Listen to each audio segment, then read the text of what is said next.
Abay, kung iba lang na stress na, di ba? O halimbawa, ganito. Siyempre, meron kang laban, meron kang kalaban, di ba? Kunwari, nasa panahon kayo nung kopong-kopong, nung panahon ng Old Testament, no? Sige, kinukubkub. Ay, hindi naman natapos ang pagkubkub sa Jerusalem. Hanggang ngayon, trinatry siyang ikubkub. Pero, siyempre, iba na po ang panahon ngayon. Mas modern tayo. Pero nung araw, talaga po naman, nakita po ninyo, merong mga kalaban ng Israel. Lagi natin itong natutunghayan when we read the Old Testament passages. Kasi talagang parang sa mga bagay na ganoon, especially in the Old Testament times, nakikita mo yung kamay ng Panginoon kung paano ito gumagalaw, kung paano niya iniligtas ang kanyang piniling lahi, hindi po ba? Kaya upon reading the Bible, meron po akong paborito dito Dalawa actually. Pero ito po siyempre yung nasa larawan. Alam naman po ninyo kung ano po yan, di ba? Sabi ng Panginoon, makikita po natin, no? Siyempre, ipaparaphrase ko na lang po. Dahil mas gusto ko pong ibigay na yung ubo, yung buod tuloy. Buod, no?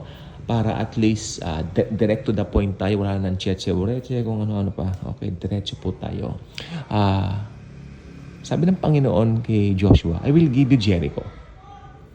I will give you Jericho. So, parang imposible yatang mangyari yon sapagkat during that time, sa Jericho nangyaring kay Rahab, di ba? Kaya si Rahab, di ba, tinago niya mga tik-tik, yung mga spies. Alam naman ninyo yun, no? So, inano niya sa nilower niya sa basket yata. Parang gano'n. Parang nangyari kay Paul din yun, di ba? Parang pinadaan niya sa na meron siyang lubid na inano niya para maitago yung mga So, yan po ang ibibigay ko sa iyo ang Jericho, sabi ng Panginoon dito kay Joshua. Pero mamamangha ka sa pamamaraan, no? Ang pamamaraan lang simple. Okay, hindi stressful. Magmamarcha lang sila ng ilang ulit. 7. Makinig po mabuti. Sa Bible, ang ibig sabihin ng 7, perfect number. At ano naman pong ibig sabihin ng 5 sa Bible? Sige nga po. Subukan nating i-recall, baka may naalala kayo. What is 5 means in the Bible? Yes, grace. 5 is grace, 7 is perfection. Tapos, ano naman ang 6? Ayan po, masama po ang 6 dahil number yan ng kaaway. Okay, alam naman na po natin yan. So, yun po, dumating po yung day. Gusto ko na po sabihin, ibuod ko lang sa inyo, dumating na po yung day ng araw na yon. Maga silang nagsigising at 7 ulit silang marcha. Pinalibutan lang nila yun yung Jericho pagkatapos ng pang-7, hinipan na po yung trompeta. Ito na po yung sinasabi natin. Kaya ngayon yata, piece of trumpet sila ng Israel. Di ba? So, yan po ang natin ngayon dyan. So, after that, alam naman natin nangyari na gumuho yung mga di ba? Mga walls niya by itself. Diba? So, yan. Ito gustong-gusto ko po upon growing. Ito po yung mga gustong-gusto kong Bible stories. Pag nai-invite kami dati sa mga Sunday schools, ito lagi ko naikwento ng mga tagapagturo ng Sunday schools. Paborito ko rin po yung anong ginawa na? Teka lang po. Nagkaroon ng chaos. Diba? Yung inano ng Panginoon na parang narinig ng mga kalaban na parang may mga dumarating ng mga dagundong na mga kabayo. Parang may dumarating ng mga kabayo. Di ba natakot yung mga kalaban? Nagsilikas sila?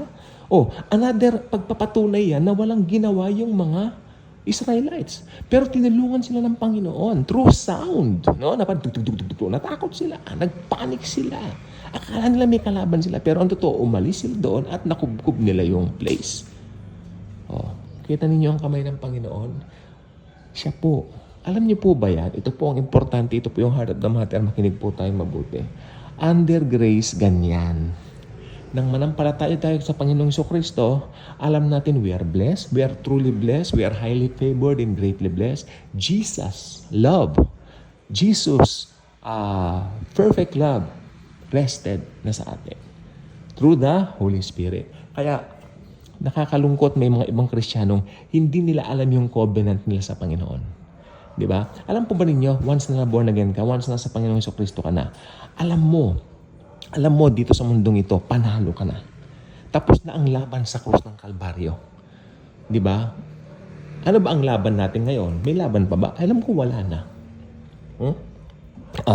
Wala na. It's all about trusting the Lord Jesus Christ, our beloved Lord and Savior, sa bawat araw ng buhay natin.